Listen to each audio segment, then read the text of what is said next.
Halo semuanya, perkenalkan kami kelompok 2 RBL Fisika Dasar 2 akan menunjukkan hasil kerja kami dengan judul Kincir Air Sederhana pada Penerapan Hukum Lenz dan Hukum Faraday.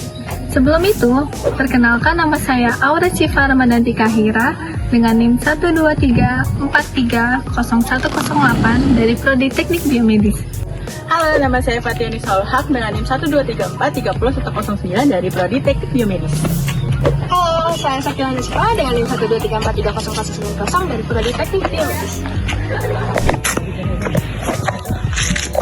Halo semuanya, nama saya Fatima Nayara Rahman dari Teknik Biomedis dengan NIM 123430099. Halo semuanya, perkenalkan saya Mulawati Indonesia dari Prodi Teknik Elektro dengan NIM 123130116. Halo, nama saya Ajeng Yudisya Ningsih dengan NIM 123430093 dari Program Teknik Biomedis.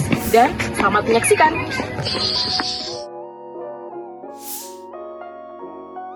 Generator listrik merupakan alat yang memproduksi energi listrik dari sumber energi mekanik, biasanya kemudian dengan menggunakan induksi elektromagnetik. Generator bekerja berdasarkan hukum Faraday, yakni apabila suatu penghantar diputarkan di dalam sebuah medan magnet sehingga memotong garis-garis gaya magnet pada ujung penghantar tersebut akan timbul GGL, gaya gerak listrik. Terdapat berbagai macam sumber energi gerak dari generator. Misalnya pada pembangkit listrik tenaga air, generator ini dapat bergerak karena adanya air yang menggerakkan kincir untuk dapat berputar. Hukum Faraday adalah hukum dasar elektromagnetik yang menjelaskan bagaimana arus listrik menghasilkan medan magnet dan sebaliknya, bagaimana medan magnet dapat menghasilkan arus listrik pada sebuah konduktor.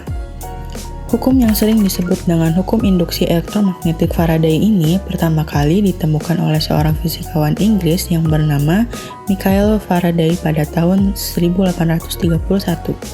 Induksi elektromagnetik adalah gejala timbulnya gaya gerak listrik GGL dalam suatu kumparan bila terdapat perubahan fluks magnetik pada konduktor. Bunyi hukum Faraday, yakni setiap perubahan medan magnet pada kumparan akan menyebabkan gaya gerak listrik induksi yang sebanding dengan laju perubahan flux. Adapun rumus yang terkait pada hukum Faraday adalah epsilon sama dengan negatif N dikali D flux per dt, di mana epsilon merupakan GGL induksi, D flux per dt merupakan perubahan flux magnetik, dan N merupakan jumlah lilitan. Secara umum, induksi elektromagnetik itu merupakan peristiwa dari munculnya arus listrik yang disebabkan oleh adanya perubahan flux magnetik di kawat penghantar. Karena inilah arus listrik yang mengalir ke suatu benda lewat medan magnet disebut induksi elektromagnetik. Dan hingga saat ini masih menjadi salah satu bagian inti dari pengetahuan fisika mengenai elektromagnetik.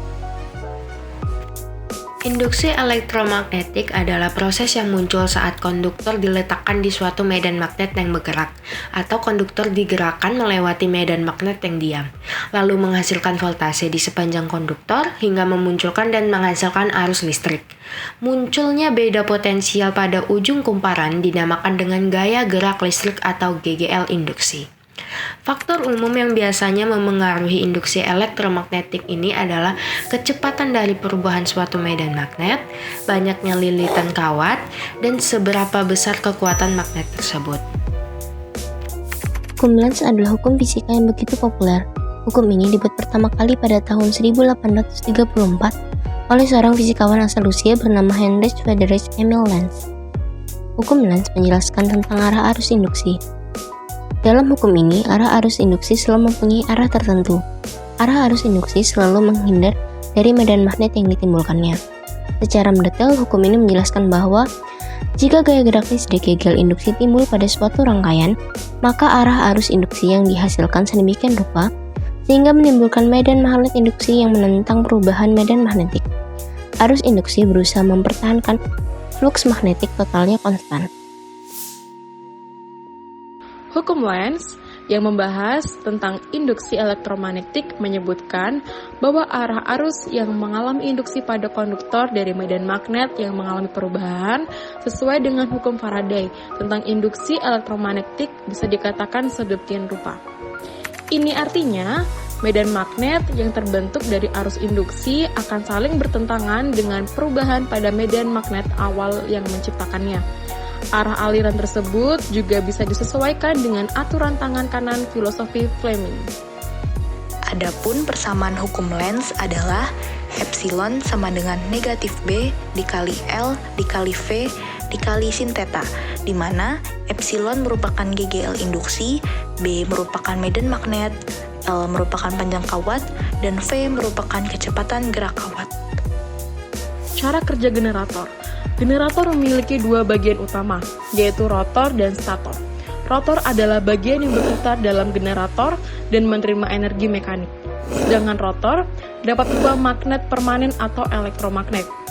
Dalam generator listrik, rotor memiliki bentuk silinder dengan medan magnet pada bagian dalamnya. Sedangkan terdapat stator.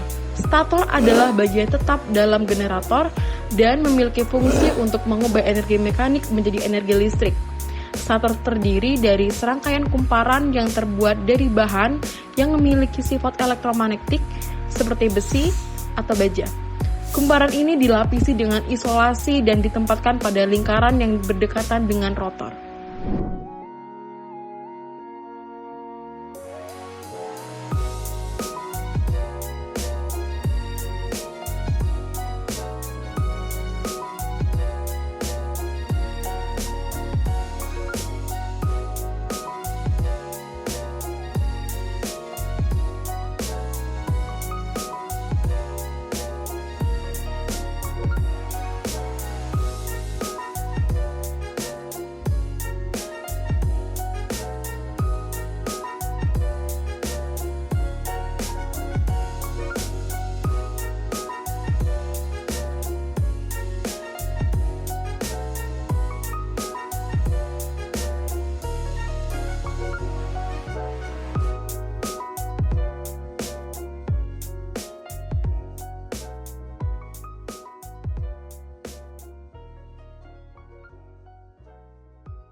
Dan selanjutnya ada cara kerja dari generator.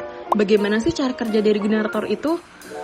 Yang pertama, cara kerja generator yang pertama adalah energi gerak atau mekanik diterapkan pada rotor dalam pembangkit tenaga air. Ini berasal dari air yang mengalir melalui turbin.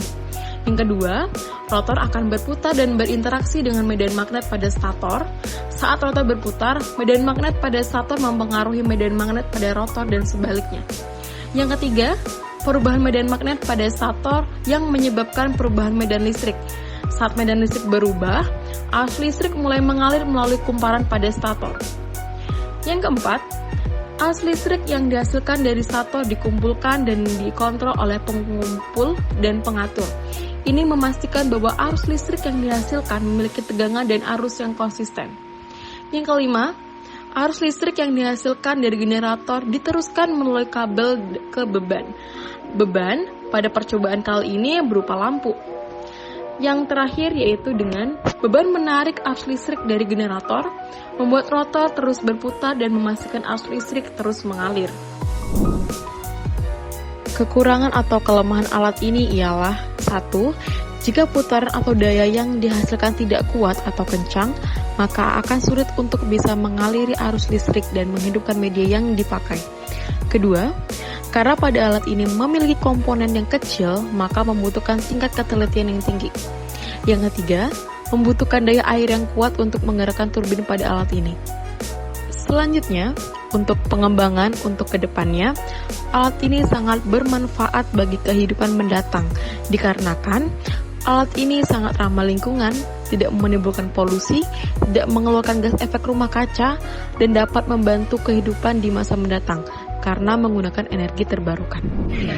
Sekian penjelasan dari kelompok kami ucapkan terima kasih dan bye!